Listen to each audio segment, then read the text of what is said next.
ओम ह्रीं क्लीं फट् स्वाहा। ओम ह्रीं क्लीं फट् स्वाहा। ओम ह्रीं क्लीं फट् स्वाहा। ओम ह्रीं क्लीं फट् स्वाहा। हे माँ, मुझे शक्ति दे माँ, मुझे शक्ति दे। इस कटे हुए सर में तुम मुझे दर्शन दे माँ, मुझे दर्शन दे।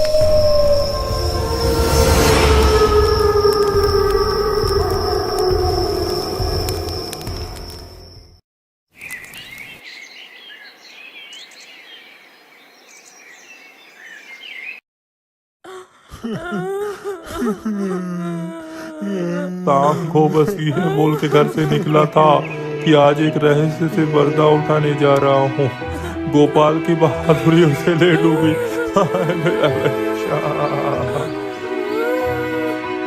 हो ना हो, ये उस गुफा वाला भूत का ही किया धरा है। हाँ, इधर रामगढ़ राज्य का मंत्री तोता दूर खड़ा सब देख रहा था। ये सब देखकर मंत्री तोता उड़ते हुए राजा महाराणा प्रताप के पास आकर बोला, महाराज महाराज, जिस बात का डर था वही हुआ। पहली मत बुझाओ मंत्री जी, सीधे सीधे बताओ कि आखिर क्या हुआ है। महाराज, हमारे पूरे राज्य में मौत का कहर मचा हुआ है महाराज। ये लेकर अभी तक पूरे राज्य में 4 लड़कों की मौत हो चुकी है महाराज। मैं अभी अभी देख कर आ रहा हूँ। कुछ करिए महाराज, नहीं तो देखते देखते कुछ दिनों में रामगढ़ राज्य एक शमशान घाट बनकर रह जाएगा महाराज। कुछ करिए महाराज। ये सुनकर राजा महाराणा प्रताप चिंतित होते हुए मंत्री से बोला, जाओ मंत्री जी, सारे राज्य में ऐलान करवा दो कि सभी राज्यवासी मेरे महल के सामने एकत्रित हो जाए। मैं एक जरूरी ऐलान करना चाहता हूँ। मंत्री तोता राजा महाराणा प्रताप का आदेश सुनकर पूरे राज्य में जाकर ऐलान करवा देता है। सुनो सुनो सुनो, राजा महाराणा प्रताप का आदेश है कि सभी राज्यवासी महल के सामने एकत्रित हो जाए।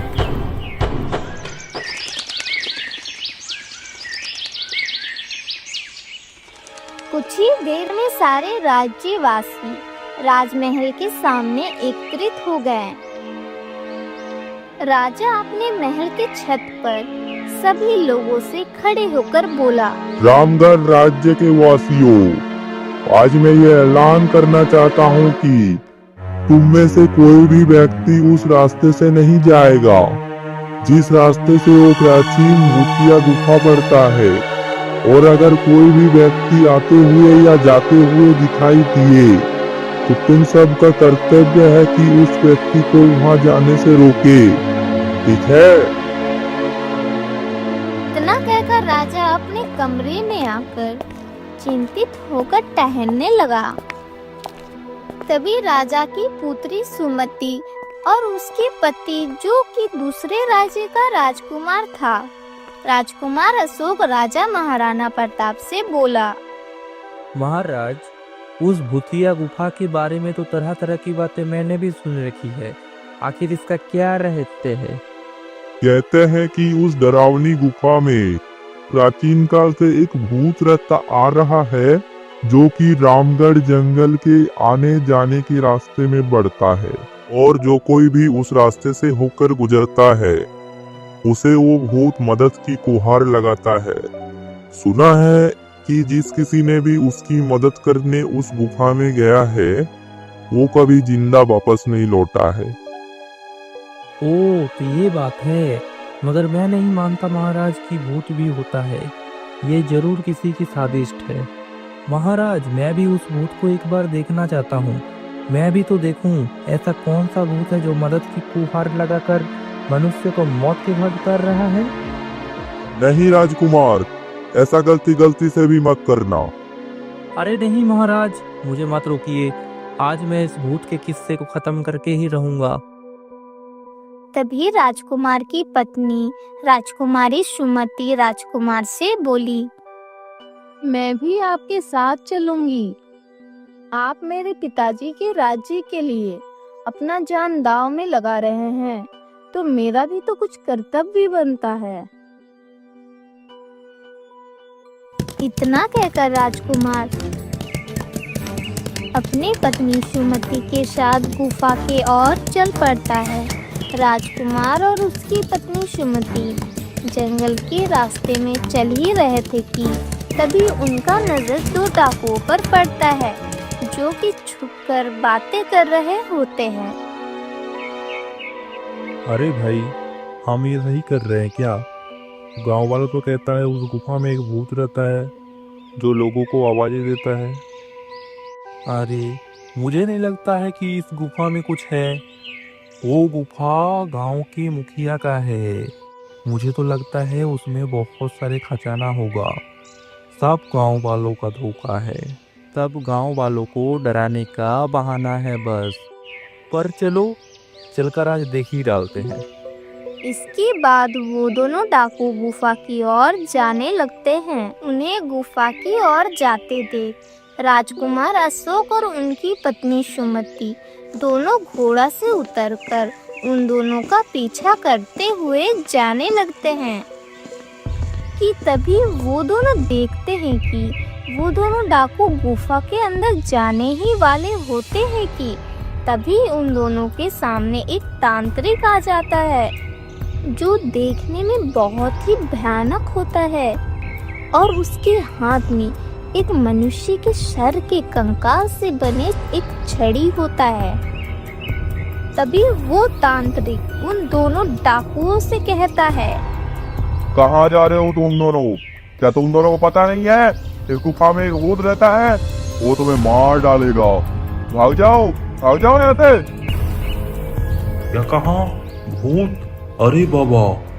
उसी समय उस गुफा से आवाज आने लगती है, कौन है वहाँ? मेरी मदद करो, अंदर आओ, कोई मुझे निकालो यहाँ से।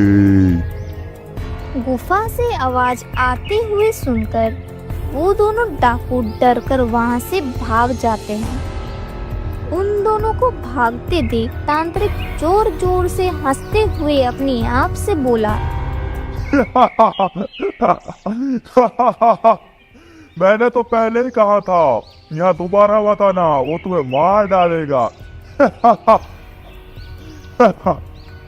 तांत्रिक बड़बड़ाते हुए वहाँ से चला जाता है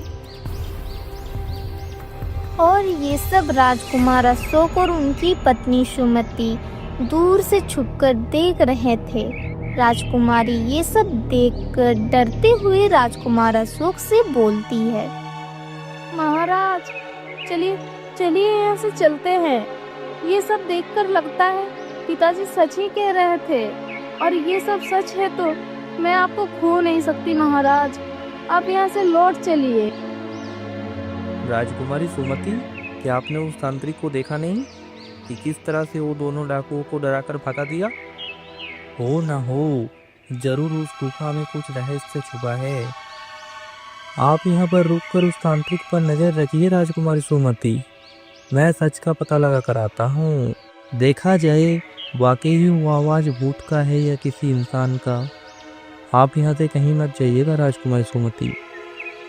ठीक है महाराज, मैं आपका यहीं पर रुककर प्रतीक्षा करूंगी, परंतु महाराज आप शीघ्र लौटकर वापस आइएगा।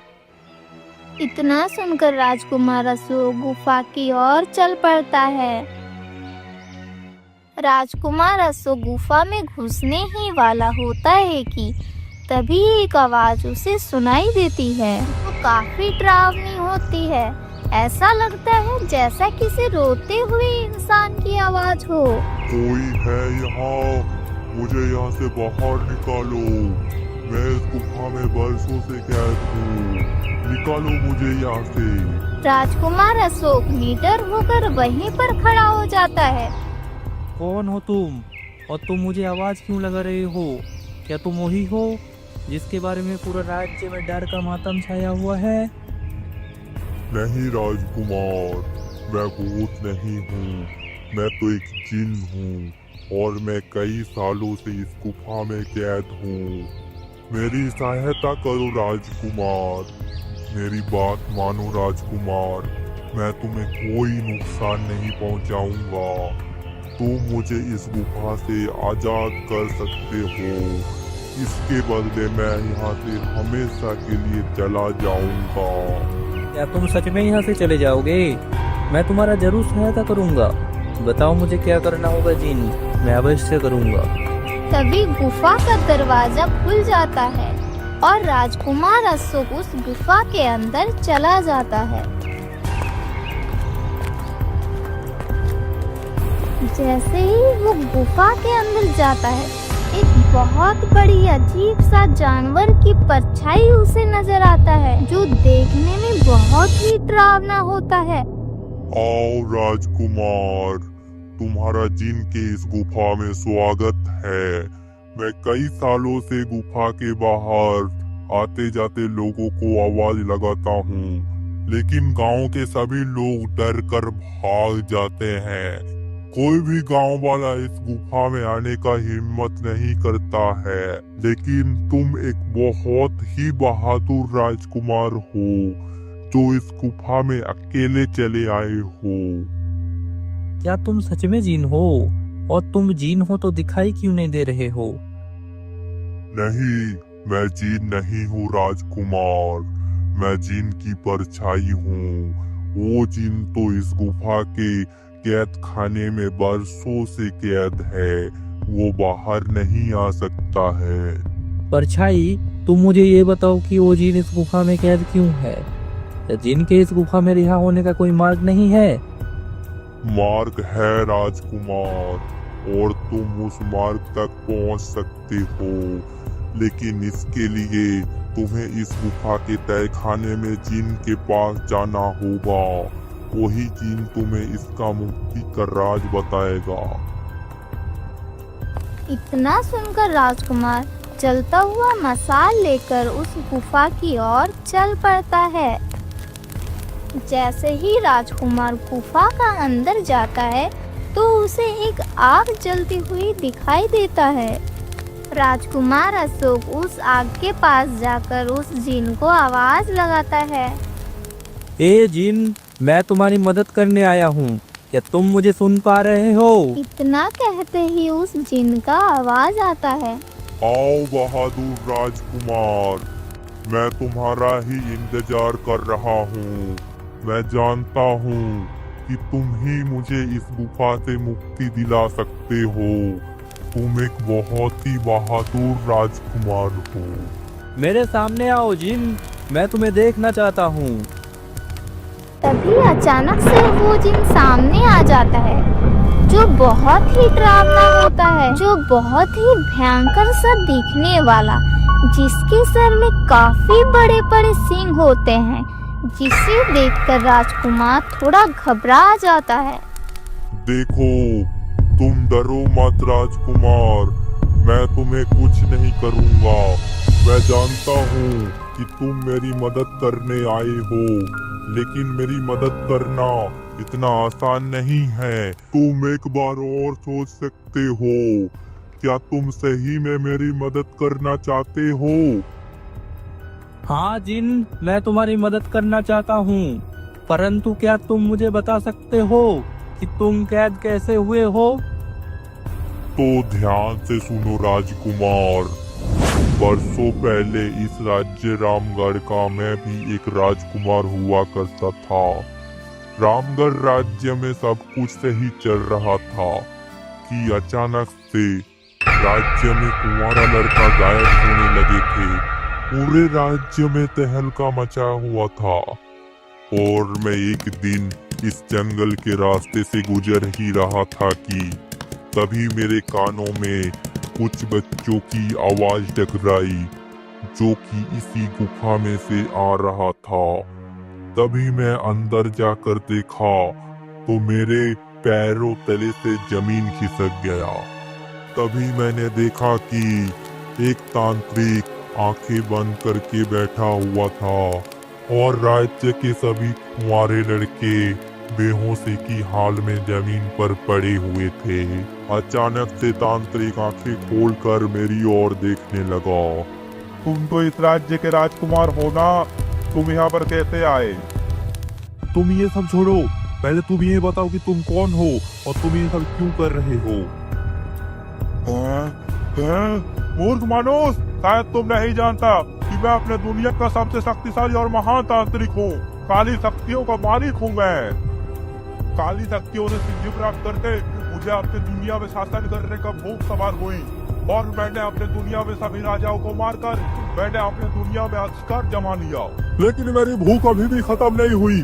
मैं दूसरी दुनिया में भी शासन करना चाहता हूँ। जब मेरी नजर पृथ्वी पे पड़ी तो पृथ्वी को देख के मेरी नजर आश्चर्य से फटी की फटी रह गई। मैंने कई ग्रह देखे लेकिन पृथ्वी जैसा सुंदर ग्रह मैंने कहीं नहीं देखा। जब मैंने अपनी इच्छा शैतान को कही तो शैतान ने मुझे आदेश दिया कि तुम्हें पृथ्वी के कुंवारे लड़कों की बलि चढ़ानी होगी। इसीलिए मैंने तुम्हारे राज्य के सभी लड़कों को अपहरण कर लिया और आज रात मैं उनका बलि चढ़ा के काली शक्तियों का मालिक बन जाऊंगा। काली शक्तियों का मालिक बन जाऊंगा मैंने। हाँ, और ये तभी होगा जब तुम जीवित रहोगे। और इतना बोलकर मैं अपनी तलवार निकालकर उस तांत्रिक को वार कर देता हूँ।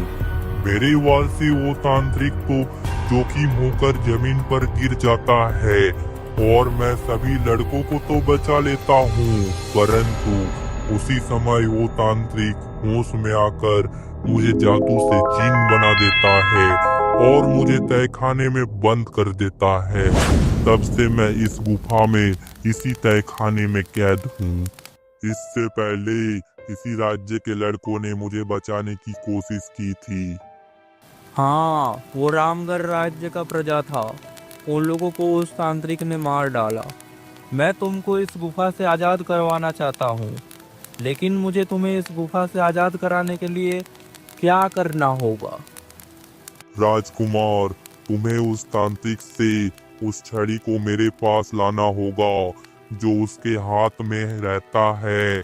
छड़ी को मेरे सामने लाकर उसे तुम्हें तोड़कर जलाना होगा, तभी मैं कैद से आजाद हो सकता हूँ। ठीक है जिन, मैं छड़ी लेकर ही आऊंगा। मैं तुम्हारा इंतजार करूंगा बहादुर राजकुमार। इसके बाद राजकुमार अशोक उस तांत्रिक का झोपड़ी में जाता है।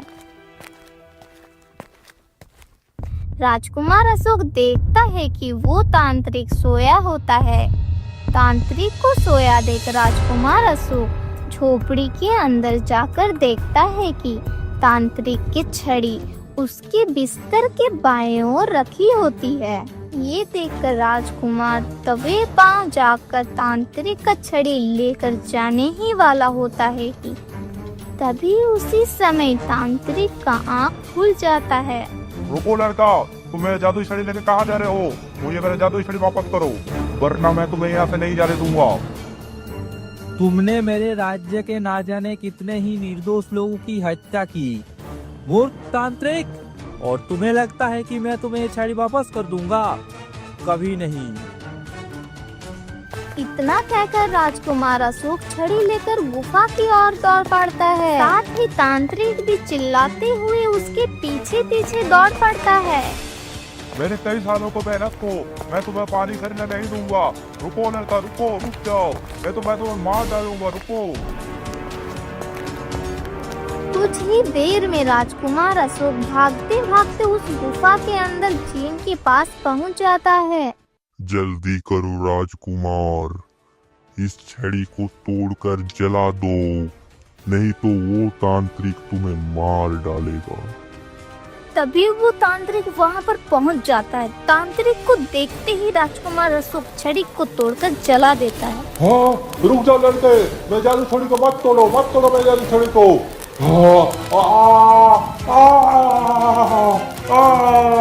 छड़ी के जलते ही वो तांत्रिक भी तड़प तड़प कर जलकर राख हो जाता है और कुछ ही पल में वो राख 3 चाबियों में परिवर्तित हो जाता है। और तभी अचानक से उन चाबियों से एक आवाज आने लगती है। सुनो बहादुर राजकुमार, तुम्हें एक सही चाबी उठानी है, लेकिन याद रखना तुम्हें बड़ी होशियारी से ही एक चाबी उठानी होगी। अगर तुमने गलती से भी गलत चाबी उठा ली तो उसी समय ये तीनों चाबी गायब हो जाएगी और तुम जिन को कभी भी आजाद नहीं कर पाओगे। ये सुनकर राजकुमार अशोक सोच में पड़ जाता है। काफी देर सोचने के बाद राजकुमार अशोक देखता है कि तीनों चाबी अलग अलग चीजों से बनी हुई थी। एक चाबी सोने की बनी हुई थी, दूसरी चाबी लोहे की बनी हुई थी और तीसरी चाबी लकड़ी से बनी हुई थी। ये देखते ही राजकुमार अशोक को याद आता है कि तांत्रिक का छड़ी भी लकड़ी से बना हुआ था और ये चाबी भी लकड़ी से बना हुआ है। राजकुमार देखते ही समझ गया कि लकड़ी से बना हुआ चाबी ही उसे चुनना है। राजकुमार जैसे ही लकड़ी का चाबी चुनता है वैसे ही वो दोनों चाबी गायब हो जाता है और तभी उस जिन का आवाज आया। शाबाश बहादुर राजकुमार, तुम्हारे सूझबूझ की वजह से आखिरकार तुमने बिल्कुल सही चाबी चुन ली। अब जाओ उस दरवाजे के पास और खोल दो उसे। राजकुमार अशोक उस दरवाजे के पास जाता है और उस दरवाजे को खोल देता है। राजकुमार जैसे ही उस दरवाजे को खोलता है वैसे ही जिन निकलकर एक सुंदर राजकुमार में परिवर्तित हो जाता है। तुम्हारा बहुत बहुत धन्यवाद राजकुमार अशोक, तुम्हारी वजह से आज मैं आजाद हो सका हूँ। तुम एक बहुत ही बहादुर और निडर राजकुमार हो अशोक। धन्यवाद तो मुझे आपको करनी चाहिए राजकुमार। आप मेरे राज्य के लिए इतने सालों से इस गुफा में कैद हैं। इतना कहकर दोनों राजकुमार साथ में गुफा के बाहर निकलता है। राजकुमारी सुमति गुफा के बाहर खड़ी हुई थी। राजकुमारी सुमति राजकुमार अशोक को देखकर खुशी से झूमते हुए बोली, मुझे यकीन था राजकुमार कि आप जरूर वापस लौट आएंगे। चलिए राजकुमार, महल लौट चलते हैं। हाँ राजकुमारी सुमति, चलिए चलते हैं। फिर वो तीनों राजमहल की ओर रवाना हो जाते हैं और इस तरह राजकुमार उस भूतिया गुफा के किस्से को सुलझा देता है।